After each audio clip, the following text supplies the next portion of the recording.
बॉलीवुड की सदाबहार अभिनेत्री रेखा की खूबसूरती की दुनिया कायल है। उनके मेकअप से लेकर उनका स्टाइल हर किसी को पसंद आता है, लेकिन उनकी मांग में भरा सिंदूर आज भी कई लोगों के मन में सवाल खड़ा करता है। रेखा भी पार्टी या इवेंट में जाते हुए अपनी मांग जरूर भरती हैं, जो हर बार लोगों का ध्यान खींचती है। काफी समय से रेखा के सिंदूर लगाने पर सवाल उठते आए हैं। ऐसे में एक बार रेखा ने खुद बताया कि क्यों वो अपनी मांग में सिंदूर भरती हैं। बॉलीवुड के सदाबहार एक्ट्रेस रेखा भले ही फिल्मों से दूर हों, लेकिन उनकी खूबसूरती के दीवाने लाखों लोग हैं। रेखा आज भी जिस इवेंट में पहुंचती हैं, वहां 4 चांद लग जाते हैं। 66 साल में भी वो बेहद ही जवां दिखाई देती हैं। रेखा का स्टाइल और मेकअप सबसे अलग नजर आता है, जिसमें उनका सिंदूर लगाना कई बार सवालों के घेरे में रहा है। लोगों के मन में हमेशा ये सवाल उठता रहा कि आखिर रेखा किसके नाम का सिंदूर लगाती हैं। बॉलीवुड के गलियारों में भी जब पहली बार रेखा को सिंदूर लगाए लोगों ने देखा था, तो हैरत में पड़ गए थे। कहा यह भी गया था कि रेखा ने अमिताभ बच्चन के नाम का सिंदूर अपनी मांग में भरा है।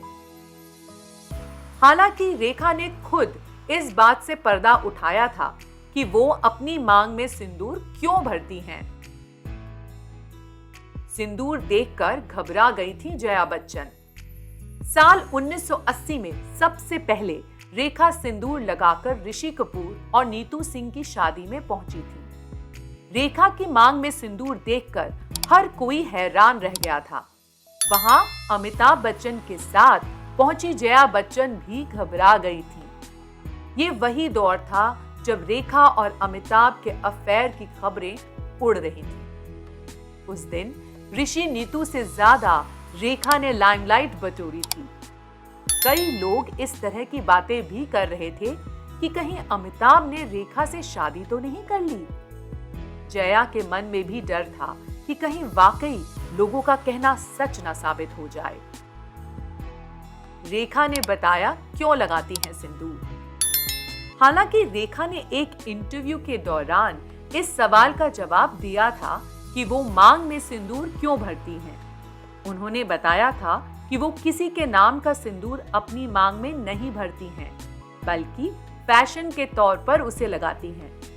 रेखा ने कहा था कि उन पर सिंदूर बहुत अच्छा लगता है, उनके मेकअप के साथ सूट करता है, इसलिए वो इसे लगाना पसंद करती हैं। लेकिन बातें फिर भी कई बनती रही हैं। ऐसा भी कहा जाता रहा कि रेखा संजय दत्त से बेइंतहा प्यार करने लगी थी। दोनों ने शादी की थी। संजय के नाम का ही सिंदूर रेखा मांग में भरती हैं। अब असल सच क्या है, इस पर कह पाना बेहद मुश्किल है। विनोद मेहरा से शादी बना रहा मिस्ट्री। मीडिया रिपोर्ट्स की माने तो रेखा ने विनोद मेहरा से मंदिर में चुपके से शादी की थी, लेकिन जब विनोद पत्नी रेखा को घर लेकर पहुंचे तो उनकी मां ने इस रिश्ते को स्वीकार नहीं किया। विनोद की मां को रेखा बिल्कुल भी पसंद नहीं थी, यहां तक कि वो रेखा को मारने के लिए हाथ में चप्पल लेकर उनके पीछे भागी थी। घर में लड़ाई बढ़ती देख रेखा ने विनोद का घर छोड़ दिया था। हालांकि बाद में विनोद ने रेखा से घर वापस आने को कहा, लेकिन उन्होंने साफ मना कर दिया। रेखा बेहद डर गई थी। रेखा ने शादी से किया था इनकार। विनोद और रेखा की शादी की पुष्टि आज भी नहीं हुई है। रेखा ने सिमी गरेवाल के शो में इस बात से साफ इनकार किया था कि उनकी शादी कभी विनोद मेहरा से हुई थी। आधिकारिक जानकारी के मुताबिक विनोद मेहरा की 3 शादियां हुई थीं। विनोद ने 1987 में किरण से शादी की, लेकिन उसके 2 साल बाद ही 1990 में उन्होंने दुनिया को अलविदा कह दिया।